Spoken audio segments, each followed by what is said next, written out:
Hi there, I'm Kathy Barker from Software Solutions, and this is part one of two videos on how do we collaborate effectively with the current Microsoft tools.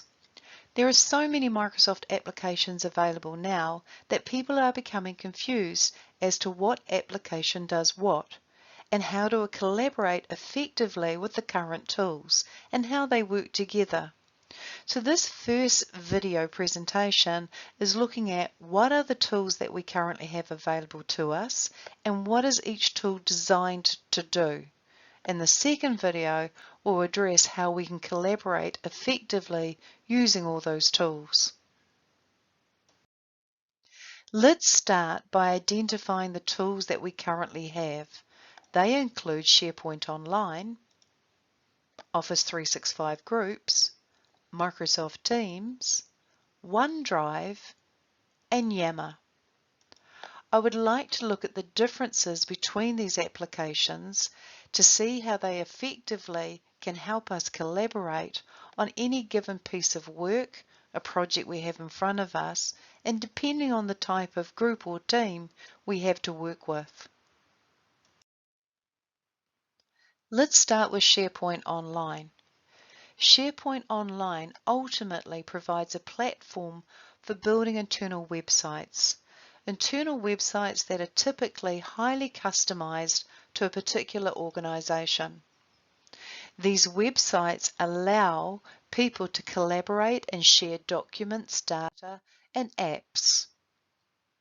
Quite simply, SharePoint Online provides the ability to create an internal website that offers strong document support and authoring capabilities. Company documents are stored in SharePoint libraries. These libraries allow us to access documents and co-author and collaborate real-time with multiple users at the same time. We can also take advantage of strong features SharePoint offers, such as document versioning and document approval processes. SharePoint supports large amounts of documents. It provides powerful search capabilities, including being able to search right down to text within a document. It also offers high security, controlling what specific people and specific groups can do with documents. Then there's Office 365 Groups. Now these appeared after the release of SharePoint and before Microsoft Teams.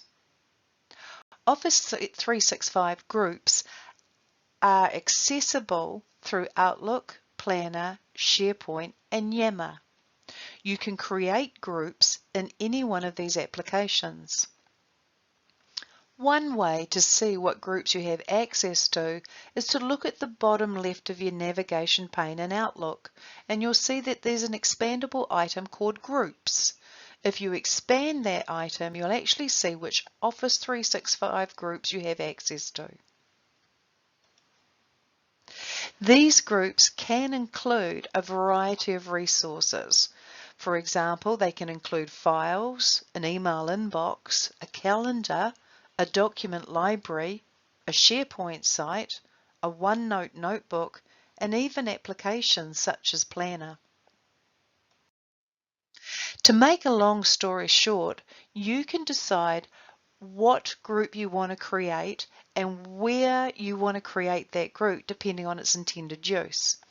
For example, if I wanted to create a group that was purely focused on emails, communication, and a calendar, then I'd create that group using Microsoft Outlook.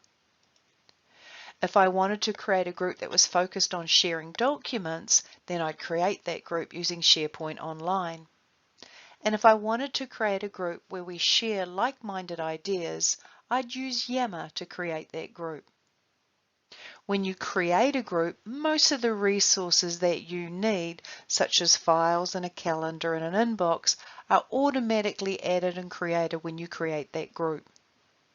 And when you add someone to a group, they then have access to all those group resources. As with Teams and SharePoint, you can create different types of groups: public groups, private groups, small groups, large groups. Just be very careful you don't create too many groups or it becomes a nightmare to manage. Then we have Microsoft Teams.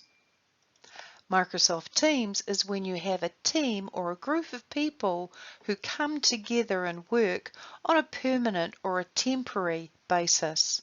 A permanent basis might be the marketing team, the production team, the lab. But a temporary group might be a particular project that's going to have a start and an end date. Microsoft Teams is designed to help that team, that group of people, move forward to achieve their outcomes. Teams come in different sizes. They might be a small private team with very specific members. Or it could be a large public team where anybody in the organisation can choose to join. Or it might be a mega team, that is an organisation-wide team where every member of that organisation is automatically added to that team. Basically, teams are a central hub for that team's work life, a central hub where they can communicate easily using chat or direct calling, where they can easily share and see a calendar and organise meetings and even live events. A central hub where all the files they need are in a file list, or maybe a specific file appears in its own file tab for the reasons of collaboration. It also will incorporate any applications that that team needs in order to achieve their outcomes, such as Planner. Teams are secure and they can be accessed from anywhere. As long as there's access to the web, you can access your team. Documents stored in Microsoft Teams are naturally stored in Microsoft SharePoint. Then there's Yammer. Yammer is an enterprise social networking tool.